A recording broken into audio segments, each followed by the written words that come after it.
What is up, guys? Welcome to the top 10, or rather top 5 this week, Arrowverse Moments of the Week, episode 18, and it will probably be a top 5 series from now on until the middle of April when Arrow, the Flash, and Supergirl come back, because until then it's just going to be Legends of Tomorrow and Black Lightning, and even then once they do come back, it probably will go back to being a top 10 lists series. But even then, it's only going to be 3 shows, because I know Legends of Tomorrow is going to be finished, but Black Lightning will probably also be as well. So it's just going to be The Flash, Supergirl, and Arrow. But this week consisted of Legends of Tomorrow Season 3, Episode 15, titled Necromancing the Stone, and Black Lightning Season 1, Episode 9, titled The Book of Black Lies, which is another book. But this week was actually, even though it was only 2 episodes, it was a pretty good week. Legends of Tomorrow had probably its best episode of the season, and Black Lightning, even though I didn't review it, I haven't reviewed it in like a month ever since episode 6, but still, it was a pretty good episode. Putting them together, I was almost able to find a top 10. I was able to find 9 great moments that I could talk about, but even then, from 9 to 5, it was pretty repetitive because there were a lot of moments of people on Legends of Tomorrow talking to people, to like their dead loved ones, because that was a thing that happened a lot on Legends of Tomorrow this week, and it was good every single time, but I didn't want to make a list of just that. There is one of those moments on this list right now, and you will see that later in this video, but that is the reason this is a top 5 rather than a top 10. With that in mind, let's get into the top 5 Arrowverse Moments of the Week, episode 18, starting with number 5. Number 5 is Thunder gets her new costume on Black Lightning. Even though I think the mask looks a little weird, the rest of the costume looks so much better than it did on the posters. I thought on the posters it looked a little cheap, just a lightning. It looked like it was just glitter and cardboard or whatever. But on the show, in action, it does actually look a lot better. Maybe the lighting was bad on that poster or something like that.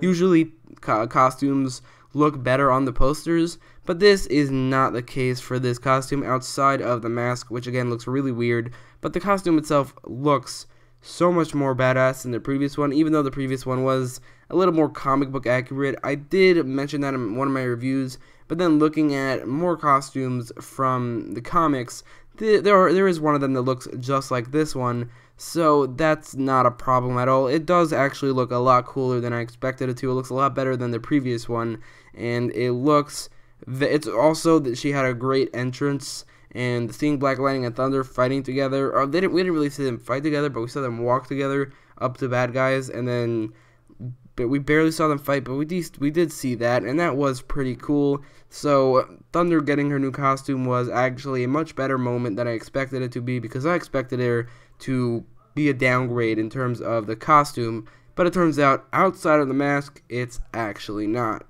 Number 4 is when we saw Sara as an assassin taking out that guy who turned out to be the father of the girl who lured her into the death totem. That's a lot to unpack, but I did like this moment because we've never actually seen her in between the years when she and Oliver got separated during the flashbacks in Season 2, and when she came back as the Canary earlier that season in the present day in Season 2. So it was cool to see at least one moment from those years. They probably should have done something like that on Arrow. They should have had like a flashback episode of seeing Sara as an assassin working for Ra's al Ghul, or Ra's al Ghul, however you wanted to pronounce it.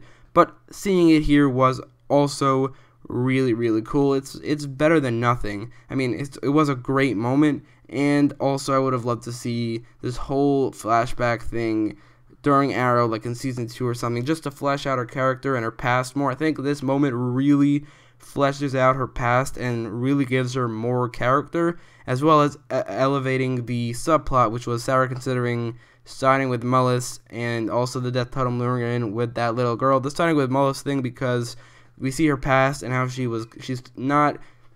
a pretty ambiguous, like morally ambiguous person back then, so that may like push her to side with Mullis a little more. So I thought it really elevated that, and also showed us the little girl, which elevated the Death Totem luring her in thing using that little girl, as well as another version of her past self. Number 3 is Mick uses the Fire Totem on Legends of Tomorrow. First of all, this was a pretty heroic moment, despite the fact that he's not a hero, or maybe he's becoming a hero, maybe he is a hero, I don't really know. But it was a really heroic moment, seeing him put on the Fire Totem and it glowing and making him glow, and then he takes out Sara. It was a pretty heroic moment, and On top of that, I love the idea of him using the fire totem for multiple reasons. I mentioned this in my review. It is because it makes sense for him, and the fire thing obviously fits him. It's just so much more interesting than a fire gun, and also you could just do more with it. You could shooting it out of his hands is just so much more interesting than shooting it out of a gun. I don't really know why, it just is. So Mick using the fire totem, I just love the idea of it. And also, like I said, this moment was just a really heroic moment for Mick, especially with Amaya's pep talk right before. I just really like this moment because of all that. Number 2 is the Vixen reference and also the Supergirl reference on Black Lightning. This actually happened like a week after I made my video, which was Black Lightning all Arrowverse references, and here we get another one. I think this is the Arrowverse reference because they mention Vixen so casually, like she's a famous hero, and apparently even though we haven't seen her much, Vixen is probably one of the most famous heroes in the Arrowverse along with Green Arrow and the Flash, at least on Earth 1. This show might be taking on a different Earth where Vixen and Supergirl are both famous, because I don't think she's really famous. Vixen's not famous on Earth 38, and Supergirl's not famous on Earth 1. So this may be their own Earth, like Earth 41 or something like that. But I think this is their Arrowverse reference just because it's on the CW and they're referencing both Vixen and Supergirl.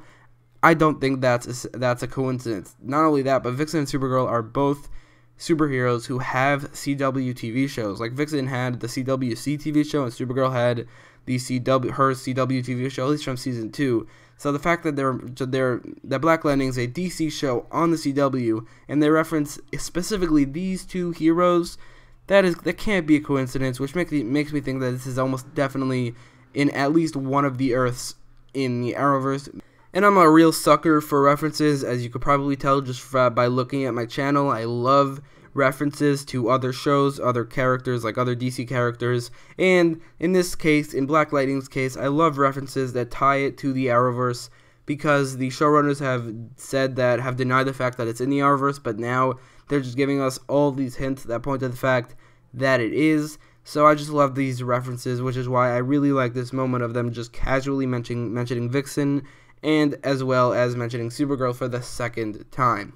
Before I get to number 1, some honorable mentions are 1. Constantine talking to Astra on Legends of Tomorrow, Nate talking to his grandfather also on Legends of Tomorrow, and Zari talking to her brother on Legends of Tomorrow. I didn't include these because even though they were all great moments, I already had one of these moments on the list, which I will get to in a second, so I didn't want it to make it repetitive.